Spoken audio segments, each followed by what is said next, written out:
On March 29th, 2009, we started off our global campaign. At that time, I was a sixth grade social studies teacher, working hard to try to find a way to make education and the exploration of the world relevant to sixth grade students. And with the 100 plus students that I had that year, I was thinking of how in the world do I help them see that studying ancient civilizations, current events, and the world as a whole, what's the importance to these students in Bettendorf, Iowa that live in a bubble where many of them will never even leave Bettendorf or the Quad City area?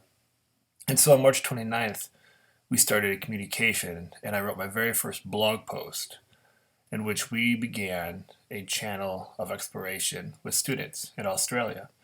And in there, we started with simple questions, and we looked at what do you do for fun in the free time? What sports do you like? Music do you like? Things of that nature. And students would blog back and forth in the comment section.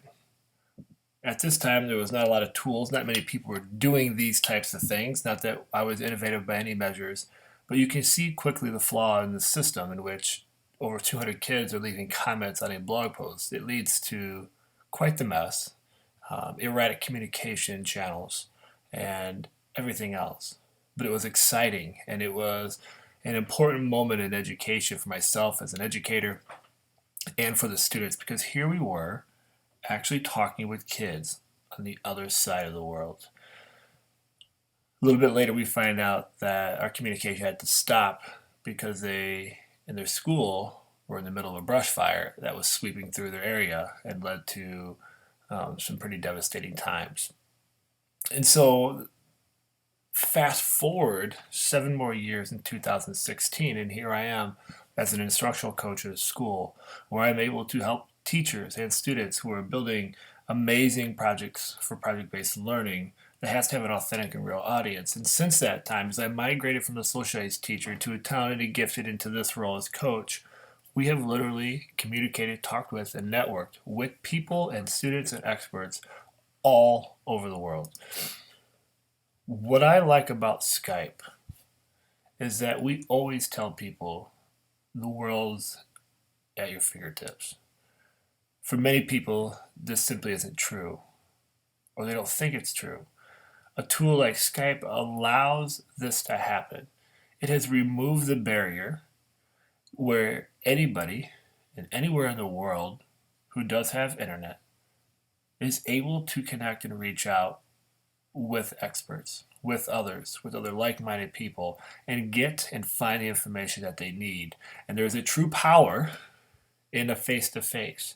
Me looking at you through a computer camera, vice versa. There's a connection that's different from an email.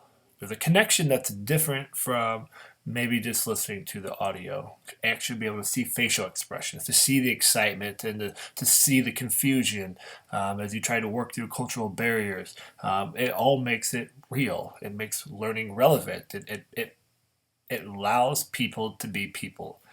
It allows my kids to talk to their grandparents who live in another state. It allowed my talented, gifted kids to send Pringles for a Pringle chip challenge. And they were able to watch the Pringles unpackaged from the package to see if the chip was cracked or broken. It's allowed us to have pen pals with students in France where we looked at the school and saw the huge differences. We got to talk with kids in Japan, and we got to see how they did their after school activities and martial arts and how they were in charge of their cleaning, because it was the respect of the student to clean the school, not just throw stuff on the floor like we do in America and expect a custodian to pick it up. We have celebrated Mardi Gras with kids in New Orleans. We have spent last year working with some amazing teachers in our building, talking with experts. As kids were learning how to write a letter to the editor, a teacher reached out and we were able to bring in 5 experts from USA Today, Washington Post, ESPN, a woman rights activist from over in the Middle East, in which that's a very hot topic right now. We were bringing these people in so kids could see the process from the people who actually do it for a living. I've had my amazing robotic group talk robotics to students in a refugee camp in Africa, trying to explain a robot to someone that's never seen a robot. We've done some amazing things. We've been able to Skype with a Holocaust survivor so kids can understand the project of the driving question, "You're more than a number." The list can go on and on and on.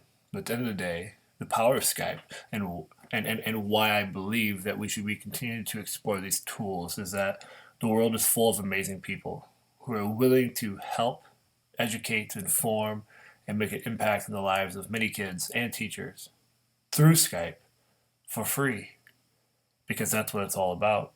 The village that it takes to raise a child anymore is not just in your local area. It can now actually be the world. And so if you're not using Skype, you need to be using Skype, because it's completely removed all the excuses that we once had that we don't have anymore. So what are you doing? I know what I'm going to be doing is pushing the barriers, pushing the boundaries, continue to find these people, continue to network and make these things happen, because that's what learning is about. That's how we learn. We learn from each other. The apprenticeships and the mentoring. And it may not be that deep and embedded in the school, but it's the start. So, who have you connected with today? And what part of the world? And what did you gain? And more importantly, what are you doing to return the favor?